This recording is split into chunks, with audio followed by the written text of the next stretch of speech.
पिछले कुछ दिनों से जिस तरह से जनता को फ्री में मिलने वाली सुविधाओं का विरोध किया जा रहा है, जिस ज़बरदस्त तरीके से विरोध किया जा रहा है, कहा जा रहा है कि अगर सरकारें जनता को फ्री में सुविधाएं देगी तो सरकारें कंगाल हो जाएंगी, देश के लिए बहुत आफत पैदा हो जाएगी, इन सारी फ्री की सुविधाओं को बंद किया जाए।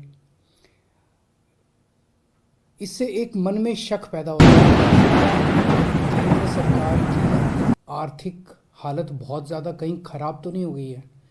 इतना ज़बरदस्त तरीके से विरोध क्यों किया जा रहा है? पिछले 70-75 साल से सरकारी स्कूलों के अंदर फ्री में शिक्षा मिलती आई है।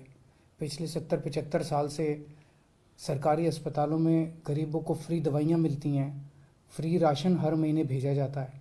अचानक ऐसा क्या हो गया कि इन सारी चीज़ों को बंद करने की, इन सारी चीज़ों को वापस लेने की, इन सारी चीज़ों के खिलाफ इतना ज़बरदस्त विरोध क्यों पैदा हो गया? केंद्र सरकार की आर्थिक हालत ठीक तो है। अभी थोड़े दिन पहले ये अग्निवीर स्कीम लेके आए, अग्निवीर योजना। अग्निवीर योजना जब लेके आए तो कहा गया कि अग्निवीर योजना लाने की ज़रूरत इसलिए पड़ी क्योंकि सैनिकों का जो पेंशन का खर्चा है, सैनिकों का जो पेंशन का बिल है, वो इतना ज़्यादा बढ़ गया है कि केंद्र सरकार उसको बर्दाश्त नहीं कर पा रही।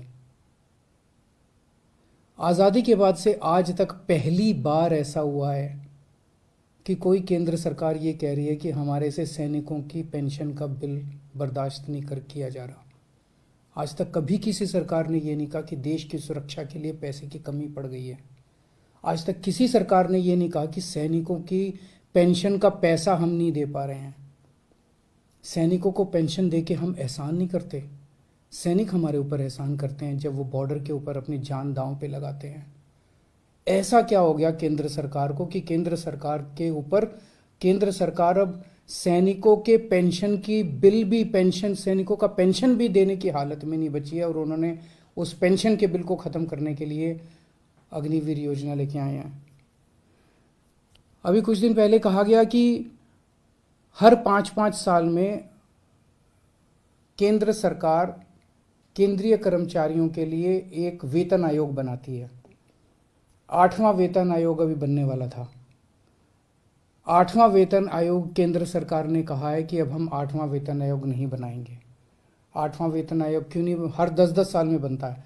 8वां वेतन आयोग क्यों नहीं बनाएंगे? कह रहे हैं कि हमारे पास पैसा नहीं है, पैसे की कमी है।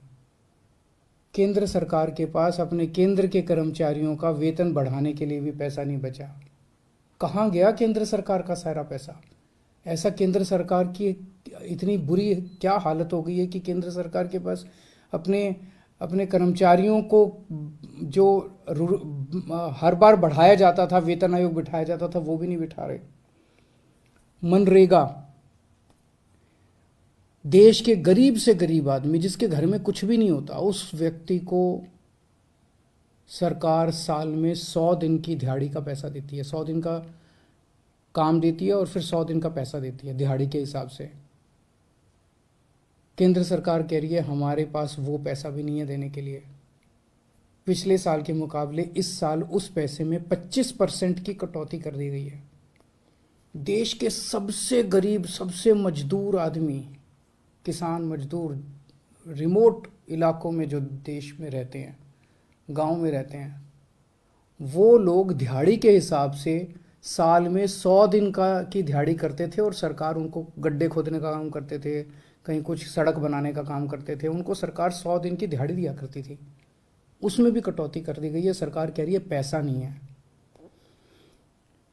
केंद्र सरकार जितना टैक्स इकट्ठा करती है देश भर से, उसमें से एक हिस्सा राज्यों को देती है। अभी तक ये था कि 42% उस टैक्स का हिस्सा राज्यों को देना होता था। पिछले कुछ वर्षों में ये भी घटा के 29-30% कर दिया गया है। राज्यों को जो पैसा केंद्र सरकार देती है उसकी भी कमी कर दी गई है। कह रहे हैं पैसा नहीं है। आखिर गया कहाँ केंद्र सरकार का सारा पैसा? 2014 में जितना टैक्स इकट्ठा करती थी केंद्र सरकार, उससे तो दुगना तिगुना टैक्स इकट्ठा हो रहा है आज की डेट में ये सारा पैसा जा कहाँ रहा है?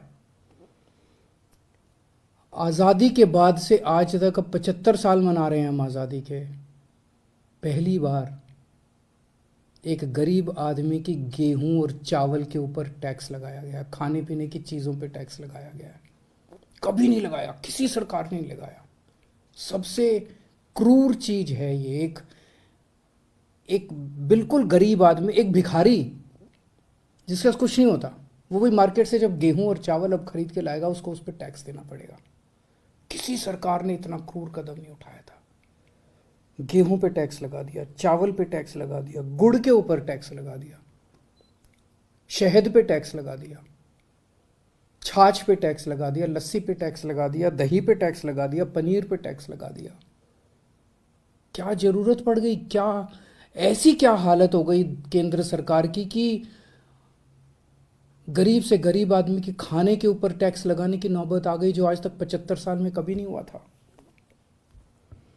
और केंद्र सरकार ने पेट्रोल और डीजल के ऊपर इतना टैक्स लगा रखा है, हर रोज बताते हैं 1000 करोड़ रुपए का, 1000 करोड़ रुपए की पेट्रोल और डीजल से टैक्स पे आमदनी होती है। साल में लगभग 3.5 लाख करोड़ रुपए की आमदनी होती है केंद्र सरकार की, पेट्रोल और डीजल पे जो टैक्स लगा रखा है।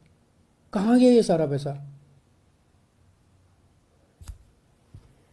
और अब कह रहे हैं कि सारी जितनी सुविधाएं जनता को फ्री में मिलती हैं वो बंद होनी चाहिए।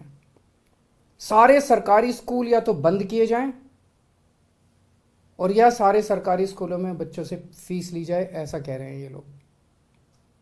आप सोच के देखो, अगर सरकारी स्कूलों में फीस लगने लग गई, देश के कोने कोने के अंदर सरकारी स्कूल, वैसे ही सरकारी स्कूलों के अंदर पढ़ाई खराब है, और अगर सरकारी स्कूलों में फीस लगने लग गई तो बच्चे को तो कोई नहीं पढ़ा पाएगा। आधे से ज्यादा बच्चे इस देश के अनपढ़ रह जाएंगे। देश आगे कैसे बढ़ेगा? कह रहे हैं कि सारे सरकारी अस्पतालों के अंदर अब पैसे लगने चाहिए। सरकारी अस्पतालों में जो फ्री का इलाज होता है वो बंद होना चाहिए। सरकारी स्कूलों से मेरे को याद आया कि कई राज्य सरकारों ने अब सरकारी स्कूलों में फीस लगा भी दी है। मैंने मीडिया में खबरें पढ़ी हैं कि एक राज्य के अंदर 120 रुपये महीना फीस लगा दी है, एक राज्य के अंदर 500 रुपये महीना फीस लगा दी है। कहाँ से लाएगा एक गरीब आदमी 500 रुपये महीना अपने बच्चों को पढ़ाने के लिए? अब ये सारे देश के अंदर सरकारी अस्पतालों के अंदर कह रहे हैं कि फीस सरकारी अस्पतालों में बिना पैसे दिए इलाज नहीं होगा। गरीब आदमी के पास इलाज कराने के पैसे नहीं है, वो कहां से लाएगा पैसे इलाज कराने के लिए? और जिसके पास पैसे नहीं है उसका इलाज नहीं होगा। मर जाएंगे गरीब लोग इस देश के। और अब ये कह रहे हैं कि इलाज, राशन भी, फ्री का राशन भी बंद होगा। फ्री नहीं होना चाहिए, फ्री का राशन भी बंद कर देना चाहिए।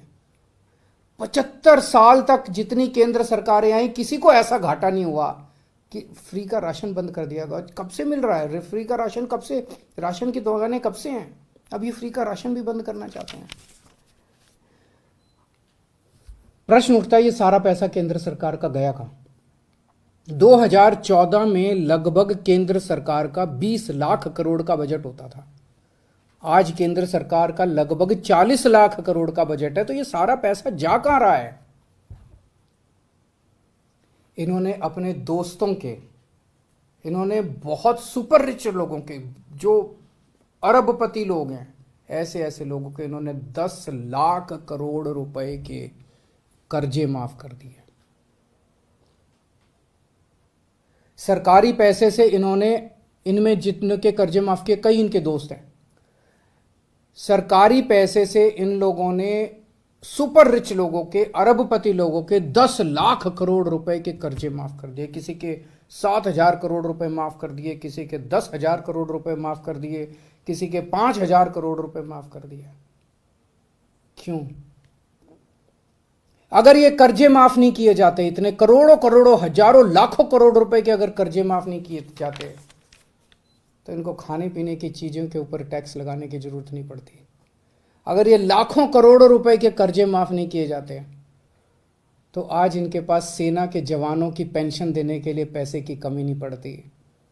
अगर इनको ये लाखों करोड़ रुपए के कर्जे नहीं दिए जाते, तो इस तरह की देश की हालत नहीं होती। एक और चीज पता चली है, अरबपति सुपर रिच लोगों के, इन्होंने बड़ी बड़ी कंपनियों के 5 लाख करोड़ रुपए का टैक्स माफ कर दिया। एक तरफ तो कर्जे माफ कर दिए और दूसरी तरफ इनसे जो टैक्स लेना था वो टैक्स माफ कर दिया। गरीब आदमी पे टैक्स लगा दिया। आपके गेहूं, आपके चावल, आपकी दही, आपकी छाछ, आपकी लस्सी, आपकी गुड़, आपकी शहद के ऊपर टैक्स लगा दिया। बड़े बड़े अमीर लोगों के 5 लाख करोड़ रुपए के, पिछले कुछ सालों में 5 लाख करोड़ रुपए के इन्होंने टैक्स माफ कर दिए। इन्होंने छूट दे दी इनको। इस देश का आम नागरिक आज ठगा हुआ महसूस कर रहा है। इस देश का आम नागरिक आज धोखा महसूस कर रहा है। ऐसे देश आत्मनिर्भर कैसे बनेगा? ऐसे तो अपने देश के युवाओं का और बच्चों का भविष्य अंधकार में है। अगर ये देश कुछ चंद लोगों के लिए चलेगा, अगर सारा सरकारी पैसा कुछ चंद लोगों पे उड़ाया जाएगा, तो देश आगे कैसे बढ़ेगा? नमस्कार।